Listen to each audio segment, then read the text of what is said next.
اتنی واضح سی بات کے باوجود بھی ہمیں یہ مسئلہ سمجھ نہیں آتا. ہم یہی سمجھتے ہیں کہ جو کچھ ہو رہا ہے یہاں سے ہو رہا ہے، یہ سن رہے ہیں اور یہ سب کچھ پورا کر رہے ہیں. اور اللہ کے بندوں، قرآن کو بھی تو دیکھو. اللہ تعالیٰ نے جو چیز فرمائی ہے ہمیں اس پر ایمان لانا چاہیے یا اپنے وہم و گمان پر ایمان لانا چاہیے؟ ہم اپنے وہم و گمان کے پیچھے پڑے رہیں یا اللہ وحدہ لا شریک کے فرمان کے پیچھے آئے؟ اللہ تعالیٰ نے جب یہ بات فرما دی ہے کہ وہ اس سے بالکل بے خبر ہیں اور قیامت کے دن یہ ان کے دشمن ہوں گے اور صاف کہہ دیں گے کہ یہ ہماری عبادت نہیں کرتے تھے، ہمیں نہیں پکارتے تھے، نام ہمارا تھا پیچھے شیطان تھا، نام ہمارا تھا پیچھے شیطان تھا، شیطان ہی اس طرف لگاتا تھا اور یہ اسی کے حکم کے تابع داری شرک اور یہ قبر پرستی، قبروں کو سجدہ، قبروں کا طواف، قبروں پر کے اوپر غلاف، پتہ نہیں کیا کیا ہے. ہمارا دین اتنا سیدھا سادہ تھا جس کو لا کے ان لوگوں نے مشکل بنا دیا ہے. سوچنے کی بات ہے کہ حضرت سید کائنات حضرت محمد رسول اللہ صلی اللہ علیہ وسلم آپ اس دنیا سے رخصت ہوئے، صحابہ کرام رضوان اللہ علیہ مجمعین نے آپ کو کفنایا بھی اور دفنایا بھی. آپ کے پہلو میں حضرت ابوبکر صدیق، حضرت عمر فاروق رضی اللہ تعالی عنہما، ان دونوں کو دفنایا گیا. اور یہ قبریں رہیں شام کے دور پر، شام بن عبد الملک کے طور پر لوگ آتے جاتے تھے، قیامت کی قبروں کی زیارت کرتے تھے نبی علیہ السلام کی. لیکن بہت بعد کے دور میں 200-300-400 سال کے بعد پھر اس کے ارد دیوار بنا دی گئی جو آج ہمیں باہر سے نظر آتی ہے اندر. اس وقت تک یہ قبریں نظر آتی تھیں، لیکن کیا کسی قبر پر کسی مسلمان نے، کسی صحابی نے، کسی تابعی نے، کسی امام نے نبی علیہ السلام کی قبر اطہر پر یا حضرت ابوبکر صدیق یا حضرت عمر فاروق رضی اللہ تعالی عنہ کی قبر پر غلاف چڑھایا تھا یا ان کو سجدہ کیا تھا؟ بلکہ نبی علیہ السلام نے تو حضرت معاذ رضی اللہ تعالی عنہ سے یہ بات دو لفظوں میں فرمائی تھی. جب وہ آئے تھے باہر سے تو انہوں نے نبی صلی اللہ علیہ وسلم کو سجدہ کرنا چاہا اور یہ بات عرض کی کہ حضور وہاں میں نے دیکھا ہے کہ دنیا کے جو ہے نا بادشاہ، اللہ اکبر، ان کو ان کے اہلکار سجدہ کرتے اور آپ تو زیادہ حقدار ہیں، دنیا اور آخرت میں ہمارے سردار ہیں، اول و آخر ہیں، تمام کے آپ سردار ہیں، آپ تو زیادہ حقدار ہیں کہ آپ کو سجدہ کیا جائے. مگر نبی علیہ السلام نے فرمایا، معاذ، اگر میرے اللہ کے علاوہ کسی اور کا سجدہ روا ہوتا تو میں عورتوں کو حکم دیتا کہ وہ خاوند کو سجدہ کریں. بلکہ ساتھ یہ بھی فرمایا کہ معاذ، آج تو میں زندہ ہوں، کل میں قبر پر جب میری قبر پر حاضر ہوگے تم تو کیا قبر کو بھی سجدہ کرو گے؟ قبر کو بھی سجدہ کرو گے؟ نبی علیہ السلام نے تو سارے دروازے بند کر دیے، لیکن ہمارے لیے سارے دروازے کھلے. انا للہ و انا الیہ راجعون. آپ نے اپنے لیے سارے دروازے بند کیے، یعنی نہ آپ نے اپنی زندگی میں اور نہ ہی اپنے انتقال کے بعد، وفات کے بعد، نہ قبر کو نہ اپنی ذات اطہر کو، دونوں اعتبار سے. لیکن ہمارے ہاں جی یہ تعظیمی سجدہ ہے، یہ عبادتی سجدہ تو نہیں. یعنی یہ ایسی ابلیسی شرع کرتے ہیں کہ پناہ بخدا شاید ابلیس بھی خوش ہوتا ہو کہ میری بجائے یہ خود ہی میرا فریضہ سر انجام دے رہے ہیں، میری بجائے خود ہی میرا فریضہ سر انجام دے رہے ہیں. اب اس سے بڑی کیا تعظیم؟ اللہ کے بعد سب سے معظم نبی کریم صلی اللہ علیہ وسلم اور صحابہ کرام رضوان اللہ علیہ مجمعین کے نزدیک سب سے بڑی تعظیم سے نبی علیہ السلام کی تھی. مگر صحابہ کرام رضوان اللہ علیہ مجمعین نے تو یہ کام نہیں کیا، لیکن ہم کہتے ہیں کہ سجدہ کرنا چاہیے. انا للہ و انا الیہ راجعون. اللہ اکبر کبیرہ. تو اللہ سبحانہ و تعالی نے فرمایا کہ بدا لہم من اللہ ما لم یکونوا یحتسبون. جس کا وہم و گمان بھی نہیں تھا وہ ان کو قیامت کے دن گھیر لے گا اور پتہ چل جائے گا، آنکھیں کھل جائیں گی. ایک اور مقام پر اللہ سبحانہ و تعالیٰ نے ارشاد فرمایا ہے کہ وَيَوْمَ يُحْشَرُ أَعْدَاءُ اللَّهِ إِلَى النَّارِ فَهُمْ يُوزَعُونَ حَتَّى إِذَا مَا جَاءُوهَا شَهِدَ عَلَيْهِمْ سَمْعُهُمْ وَأَبْصَارُهُم وَجُلُودُهُم بِمَا كَانُوا يَعْمَلُونَ۔ جب اللہ کے دشمنوں کو دیکھیے، دو اصطلاح ہیں، ایک اولیاء اللہ، ایک اعداء اللہ۔ اولیاء اللہ، اعداء اللہ۔ اولیاء اللہ وہ ہیں جو اللہ اور اللہ کے رسول کے فرمانبردار ہیں، اور اعداء اللہ وہ ہیں جو اللہ اور اللہ کے رسول کے باغی ہیں۔ فرمایا جو باغی ہیں، اللہ کے دشمن ہیں، جب وہ اکٹھے کیے جائیں گے الی النار، جہنم کی طرف۔ اللہ اکبر کبیرہ، جہنم کی طرف۔ کس طرح؟ فرمایا فہم یوزعون، ان کو الگ الگ ان کی کیٹاگری بنائی جائے گی، بت پرست علیحدہ، شمس پرست علیحدہ، ستارے پرست علیحدہ، قبر پرست علیحدہ۔ جن جن کی پرستش کرتے ہیں ان کو گروہ در گروہ بنایا جائے۔ اللہ اکبر کبیر۔ دنیا میں تو ملے جلے ساتھ رہتے ہیں نا، لیکن قیامت کے دن وَامْتَازُوا الْيَوْمَ أَيُّهَا الْمُجْرِمُونَ، اور مجرموں علیحدہ علیحدہ ہو جاؤ۔ مجرم ایک طرف ہو جائیں گے، اولیاء ایک طرف ہو جائیں گے، اور پھر مجرموں کے بھی کیٹیگری ہوگی، چور بھی علیحدہ، بنکار بھی علیحدہ، شرابی بھی علیحدہ، ہر ایک علیحدہ علیحدہ۔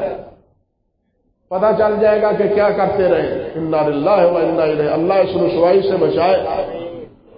اللہ اکبر۔ فرمایا حتی اذا ما جاؤوہا، جب ان کو لایا جائے گا، جب وہ آئیں گے، شہد علیہم سمعہم وابصارہم وجلودہم بما کانوا یعملون، تو پھر ان کے کان، ان کی آنکھیں، ان کے یہ چمڑے، وہ بول بول کے گواہی دے رہے ہوں گے کہ ہم یہ کرتے رہے ہیں۔ کتنا مشکل مرحلہ ہے۔